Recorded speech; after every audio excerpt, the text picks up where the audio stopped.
우리에게 주시는 하나님의 말씀은 여호수아서 6장 10절에서 17절 말씀입니다. 여호수아서 6장 10절에서 17절 말씀입니다. 여호수아가 백성에게 명령하여 이르되 너희는 외치지 말며 너희 음성을 들리게 하지 말며 너희 입에서 아무 말도 내지 말라. 그리하다가 내가 너희에게 명령하여 외치라 하는 날에는 외칠지니라 하고 여호와의 궤가 그 성을 한번 돌게 하고 그들이 진영으로 돌아와서 진영에서 자니라. 또 여호수아가 아침에 일찍 일어나서 제사장들이 여호와의 궤를 메고 제사장 7은 양각 나팔 7을 잡고 여호와의 궤 앞에서 계속 행진하여 나팔을 불고 무장한 자들은 그 앞에 행진하며 후군은 여호와의 궤 뒤를 따르고 제사장들은 나팔을 불며 행진하니라. 그 둘째 날에도 그 성을 한번 돌고 진영으로 돌아오니라. 엿새 동안을 이같이 행하니라. 7째 날 새벽에 그들이 일찍이 일어나서 전과 같은 방식으로 그 성을 7번 도니 그 성을 7번 돌기는 그날뿐이었더라. 7번째에 제사장들이 나팔을 불 때 여호수아가 백성들에게 이르되 외치라. 여호와께서 너희에게 이 성을 주셨느니라. 이 성과 그 가운데 있는 모든 것은 여호와께 온전히 바치되 기생 라합과 그 집에 동거한 자는 모두 살려주라. 이는 우리가 보낸 사자들을 그가 숨겨주었음이라. 아멘. 이제 여호수아가 함께 여호수아와 백성들이 함께 요단강을 건너고 나서 처음으로 마주치는 여리고성 앞에 서게 되었습니다. 이 여리고성을 마주쳤을 때 그 여리고성 앞에서 여호수아가 느꼈던 막막한 감정을 우리가 짐작해 볼 수 있다라고 지난 본문을 살펴보면서 이야기를 이미 나누었습니다. 다른 어떤 호위 무사들이나 군사들을 이렇게 대동하지 않고 여호수아가 홀로 그 여리고성 앞에 서서 굳게 닫힌 여리고성 앞에서 하나님의 사자를 마주하는 그 장면이 있었어요. 그 여리고성을 미리 한번 살펴봐야 되겠다. 도대체 어떤 전략적인 틈이 있을까 살펴보면서 아마 여호수아의 마음속에는 참 이것이 인간적인 힘으로는 너무나 정복하기 어려운 성이겠구나라고 하는 두려움이 있었을 것이라는 것을 우리가 지난 시간에 살펴보았습니다. 하지만 여호수아 앞에 섰던 여호와의 군대 장관, 곧 하나님 자신이 그 싸움에 앞장서서 선봉해서 싸우실 것을 분명히 알고 나서 여호수아의 마음 가운데는 분명한 믿음이 생겼을 것입니다. 이제 여호수아만 온 것이 아니라 이제 백성들과 함께 여리고성 앞에 서는 오늘 본문 말씀을 보게 됩니다. 여리고성이라고 하는 그 여리고라고 하는 단어의 의미는 달의 성읍, 종려의 성읍이라고 하는 의미를 가지고 있습니다. 이 구약시대의 여리고가 위치한 위치는 예루살렘에서 북동쪽으로 30km 정도가 떨어져 있는 위치였어요. 그런데 이 지역이 전략적으로나 또 하나님의 백성들에게 구속사적으로 어떤 중요한 의미를 가지고 있냐면 이 가나안으로 들어가는 길목에서 처음 마주치는 성이라는 의미가 있었습니다. 우리가 전체 구속사 전체를 조명하면서 이 성이 가지고 있는 중요성 또 한 가지는 당연히 예루살렘과의 관계성을 생각하지 않을 수가 없는 것이죠. 30km면 지금 몇 마일밖에 되지 않는 것입니다. 그러니까 한마디로 하나님께서 주시는 그 약속의 땅, 그리고 하나님께서 특별히 기뻐하시고 나중에 뜻을 두고 계실 예루살렘 성을 아주 지척에 두고 있는 성이었기 때문에 이 여리고성을 점령한다는 것은 하나님의 백성들에게 지금 약속의 땅 전체를 들어가는 관문인 동시에 어떻게 보면 마침표와도 같은 그런 의미를 가지고 있었던 것이죠. 그런데 이 성이 참 정복하기가 곤란한 땅이었어요. 3m, 4m 각각 그 정도의 높이와 이런 두께를 가지고 있는 이중벽으로 이루어져 있는 성이었습니다. 이중벽이라고 우리가 얘기를 하면은 그 벽이 이렇게 연달아서 이중으로 이루어져 있나 보다 뭐 이렇게 생각하고 상상하기가 쉬운데요. 그렇지가 않습니다. 아래쪽에 우선 벽이 있었어요. 근데 아래쪽에 벽은 돌로 만들어져 있었고요. 그리고 경사가 30도에서 35도 정도 되는 토단을 쌓아서 쭉 산처럼 올라가게 만들었습니다. 그 위를 잘 걸어가지 못하도록 미끌미끌하게 만드는 석고로 이렇게 코팅을 해놨어요.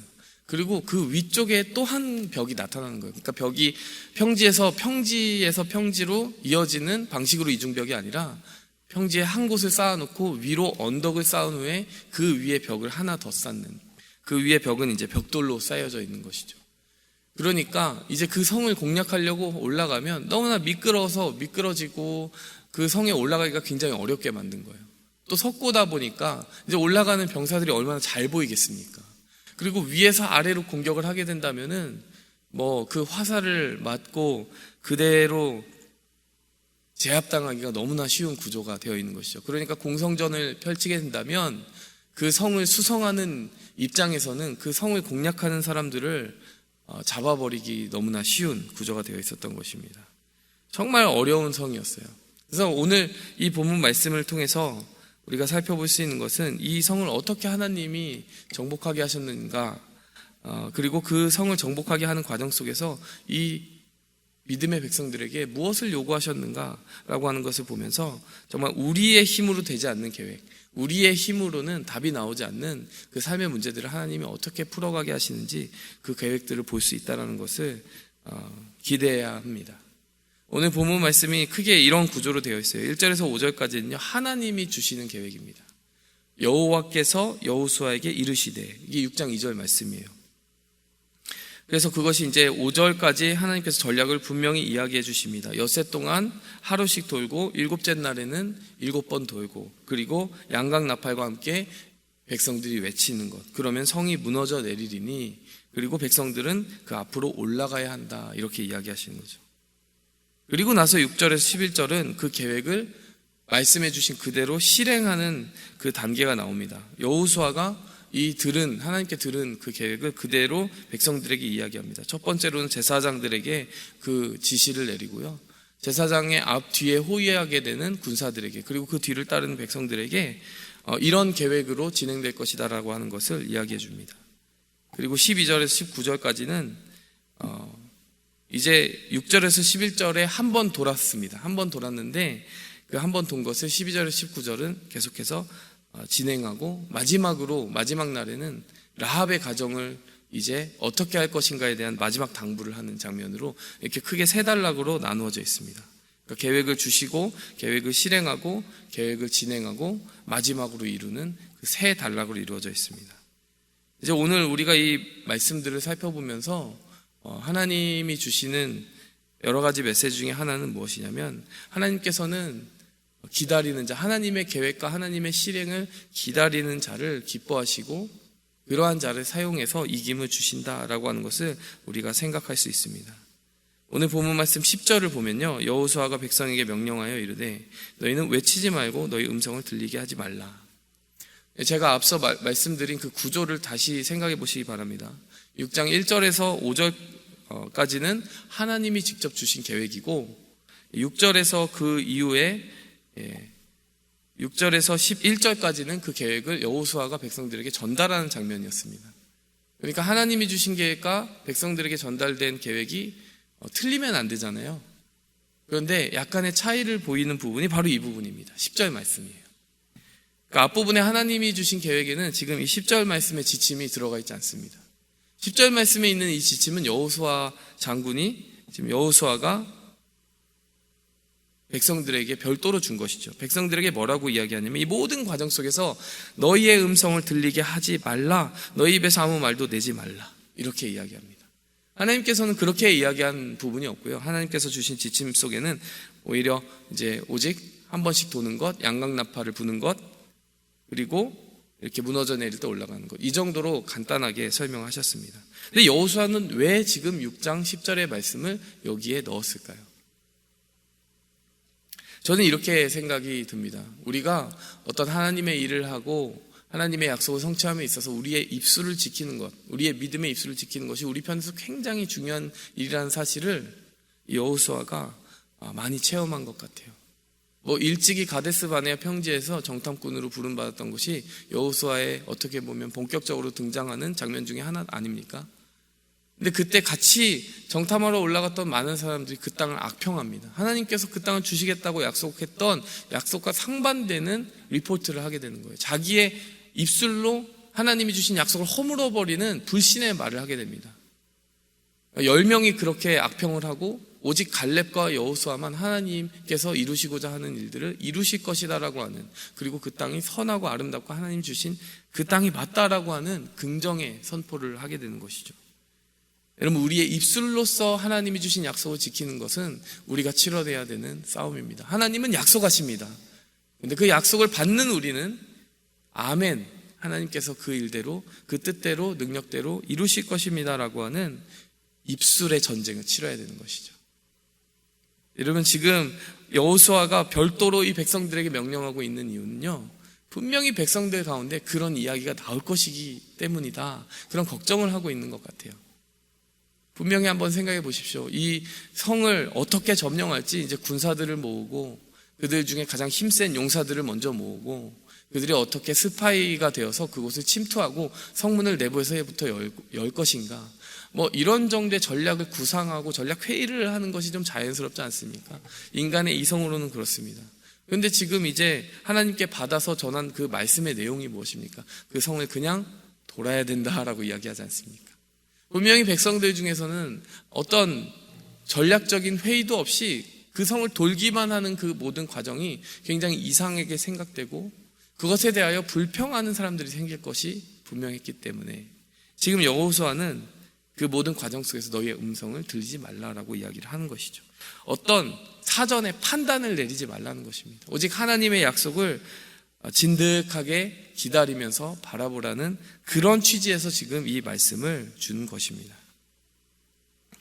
사실 백성들 입장에서는 하나님의 이 계획을 이해하기가 한층 더 어려운 지점이 있어요. 6장 3절에 보시면요, 너희 모든 군사는 그 성을 둘러 성 주위를 매일 한 번 돌되 엿새 동안을 그리하라. 하나님께서 여호수아에게 계획을 말씀해 주실 때는 마스터 플랜 전체를 주셨습니다. 엿새 동안 돌게 될 것을 이야기하셨습니다. 근데 여러분, 자세히 성경을 살펴보게 되면요, 6장에서 11절까지 그 말을 전달하는 여호수아의 말을 하나하나 뜯어보시면요, 여호수아가 엿새라고 하는 단어를 언급한 장면이 없어요. 백성들의 입장에서는 지금 이걸 몇 번 돌게 될지 전혀 감이 없는 거예요. 하루 돌았습니다. 둘째 날도 돕니다. 셋째 날도 돕니다. 근데 백성들에게는 지금 여호수아가 며칠을 돌아야 될지 전달을 하지 않았다는 거예요. 그러니까 백성들 입장에서는 믿음 지키기가 조금 더 어렵지 않겠습니까? 이제 입술을 지켜야 되는 그 이유가 정말 여기에 있는 것이죠. 언제까지 돌아야 되며, 왜 돌아야 되며, 이것에 대해서 무수히 많은 질문들이 생기고 그것에 대해서 불평할 수 있는 이유가 생기기 때문에 지금 여호수아는 그렇게 이야기하고 있는 것입니다. 침묵의 이유는 하나님이 하시는 일을 너무나 일찍 판단하거나 불평하지 않도록 하는 것이죠. 지금 이 싸움은 믿음으로 싸우는 싸움이고, 믿음의 싸움은 입술에서 결판 나기 때문입니다. 이번에 선교를 다녀오면서 한 가지 굉장히 은혜를 받고 감명받은 부분이 있습니다. 우리가 20년, 그러니까 선교팀이 20년 만에 도착을 했다, 그 마을에 들어왔다라고 마을 사람들, 마을 사람으로부터 들은 그 마을이 기억이 납니다. 어떤 부분이 기억이 나느냐, 그 마을에 20년 만에 가게 된 이유를 제가 선교사님께 들었거든요. 왜 그런 어려움이 있었느냐면, 거기까지 가는 도로가 너무나 험했다라는 거예요. 그래서 적어도 50명 정도가 그 도로를 가면서, 그 비포장 도로를 가면서 절벽 아래로 떨어져서 추락사했다라고 합니다. 심지어는 그 지역의 시장까지도 그렇게 추락사하는 바람에 그것이 큰 이슈가 되고 뉴스가 되었다라고 해요. 그런데 20년 전에 선교팀을 가지고 데리고 한번 갔더니 정말 고생을 하신 거예요. 그리고 나서 이제 선교팀을 데리고 갔다가는 정말 큰 위험에 빠질 수 있기 때문에 20년 동안 선교팀을 그곳에 데려가지 못하신 겁니다. 근데 아주 은혜로운 것은 어떤 지점입니까? 20년 만에 선교팀이 갈 수 있게 됐는데 그 선교팀이 바로 우리의 선교팀이었다는 것이죠.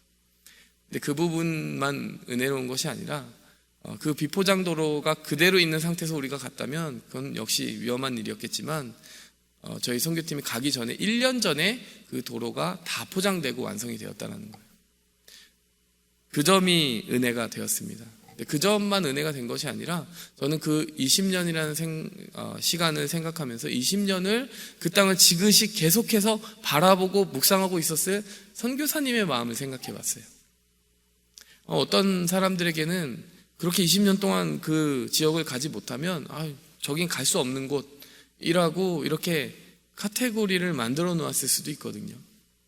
근데 20년 동안 그 마음속에 그 마을에 대한 안타까움, 그 마을을 향한 하나님의 계획이 있다, 하나님의 계획이 이루어질 타이밍이 있다, 이것을 계속 생각하고 묵상하셨던 선교사님의 마음이 떠올랐습니다.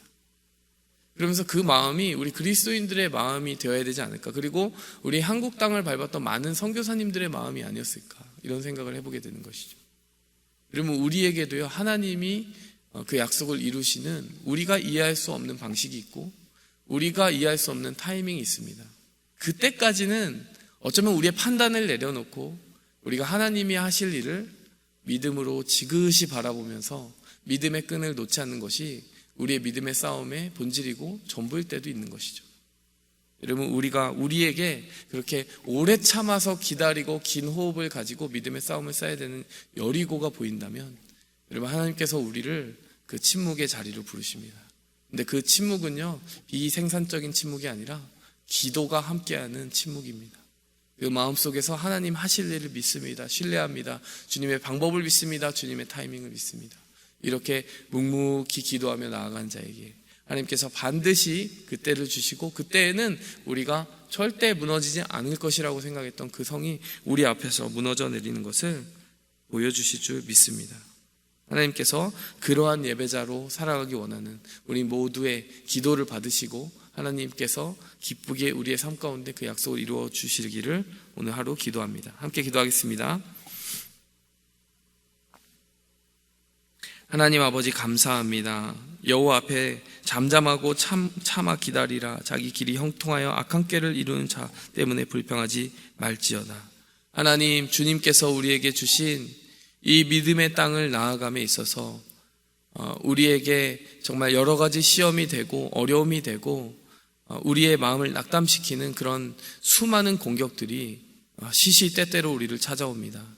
그러나 하나님 아버지, 시험에 굴복하지 않고 그것을 참아 이기고 나아가기 위해서 우리에게 주님의 때를 신뢰하라 하시는 성령의 음성을 오늘 말씀을 통해서 듣기 원합니다.